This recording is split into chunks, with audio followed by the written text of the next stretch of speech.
بسم اللہ الرحمن الرحیم۔ السلام علیکم۔ کہا جاتا ہے کہ کسی علاقے میں قحط سالی پیدا ہو گئی۔ اس قحط سالی کی لپیٹ میں نہ صرف انسان بلکہ چرند و پرند سب اس کا شکار ہو گئے۔ مویشی مالکان بے حد پریشان تھے۔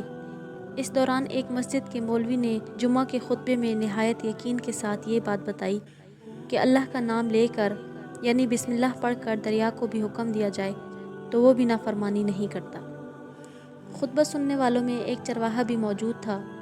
مولوی کی یہ بات اس کے دل میں اتر گئی اور اس بات پر اس کا یقین کامل ہو گیا۔ اس نے واپس آ کر اپنی بکریاں کھولی اور سیدھا دریا پر چلا گیا۔ اونچی آواز سے بسم اللہ الرحمن الرحیم پڑھی اور دریا کو کہا وہ اپنی بکریاں چرانے کے لیے دوسرے پار جانا چاہتا ہے اور اسے کہا کہ مجھے اپنے اوپر سے گزرنے دے۔ یہ کہہ کر اس نے اپنی بکریوں کو لیا اور دریا پر چلتا ہوا دریا پار کر گیا۔ دریا کی دوسری طرف کا علاقہ گھاس سے بھرا پڑا تھا۔ درختوں کے پتے بھی سلامت تھے کیونکہ کسی کو یہاں آنے تک کی رسائی نہ تھی۔ اس نے خوب اچھی طرح اپنی بکریوں کو سیر کروائی اور واپس لوٹ آیا۔ پھر یہ اس کا معمول بن گیا کہ وہ بکریاں پار چھوڑ کر واپس آ جاتا اور شام کو جا کر بکریاں واپس لے آتا۔ اس کی بکریوں کا وزن دگنا چگنا ہو گیا۔ لوگ چونک گئے اور اس سے پوچھا کہ وہ اپنی بکریوں کو کیا کھلاتا ہے۔ وہ سیدھا سادہ اور صاف دل نوجوان تھا۔ اس نے صاف صاف بات بتا دی کہ جناب میں تو بسم اللہ الرحمن الرحیم پڑھ کر دریا پر چل کر اپنی بکریوں کو دوسری طرف چرانے کے لیے چھوڑ آتا ہوں۔ یہ بات سب نے سنی مگر کسی نے اس چرواہے کی بات پر یقین نہیں کیا کیونکہ یہ بات ناقابل یقین تھی۔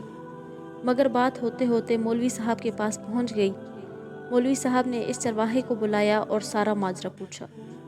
اس چرواہے نے مولوی صاحب کو ہی حوالہ بنا لیا کہ مولوی صاحب میں تو آپ کا شکریہ ادا کرنے والا تھا۔ آپ نے جمعہ کے خطبے میں جو نسخہ بتایا کہ بسم اللہ کہہ کر دریا کو حکم دو تو وہ بھی انکار نہیں کرتا۔ میں تو بس آپ کے نسخے پر ہی عمل کر رہا ہوں۔ مولوی صاحب حیرت سے اس کو دیکھتے رہے۔ مولوی صاحب نے کہا بھائی صاحب ایسی باتیں تو ہم ہر جمعہ میں کرتے ہیں، فقط ان کا مقصد لوگوں کا ایمان بنانا ہوتا ہے۔ مگر بکریوں والا ڈٹا رہا کہ میں تو بسم اللہ کہہ کر پانی پر چلتا ہوں اور بکریوں سمیت پانی پار کر جاتا ہوں۔ آخرکار مولوی صاحب نے صبح خود یہ تجربہ کرنے کی ٹھانی جسے دیکھنے چرواہے سمیت پورا علاقہ بھی آ گیا۔ مجمع زیادہ تھا۔ مولوی صاحب نے ایک دو بار سوچا کہ انکار کر دوں کہ کہیں ڈوب نہ جاؤں، مگر وہ جو مولوی صاحب کو کندھے پر اٹھا کر لائے تھے اب وہ بھی جوش و خروش سے اللہ اکبر کے نعرے لگا رہے تھے اور مولوی صاحب کے حق میں تعریفیں کر رہے تھے۔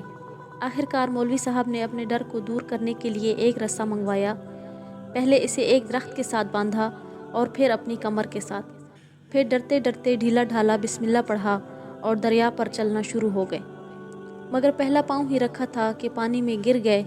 مولوی صاحب ڈبوکیاں کھانے لگے اور پانی کے بہاؤ میں بہنا شروع ہو گئے۔ لوگوں نے کھینچ کھینچ کر باہر نکالا۔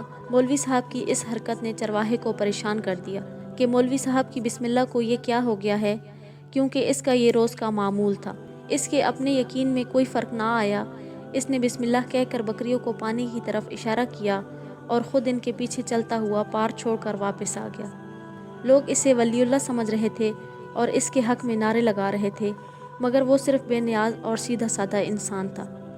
وہ مولوی صاحب کے پاس پہنچا اور کہا مولوی صاحب میں آپ کی بسم اللہ کی تعریف سے کافی پریشان تھا، مگر پانی پر چلتے ہوئے مجھے آپ کی بسم اللہ کی بیماری کا پتہ چل گیا۔ اس چرواہے نے درخت سے بندھی رسی کی طرف اشارہ کیا اور کہا مولوی صاحب یہ ہے آپ کی بسم اللہ کی بیماری۔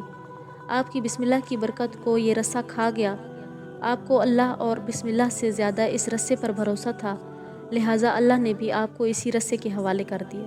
پھر کہنے لگا مولوی صاحب آپ بھی کمال کرتے ہیں، میں نے آپ کے منہ سے سنا اور یقین کر لیا اور میرے اللہ نے میری لاج رکھی، مگر آپ نے اللہ کا کلام سنا مگر یقین نہیں کیا، لہٰذا آپ کو اللہ نے رسوا کر دیا۔ آج کل ہمارا بھی کچھ اسی طرح کا حال ہے۔ ہماری نمازوں اور دعاؤں کا حال بھی یقین سے خالی ہے۔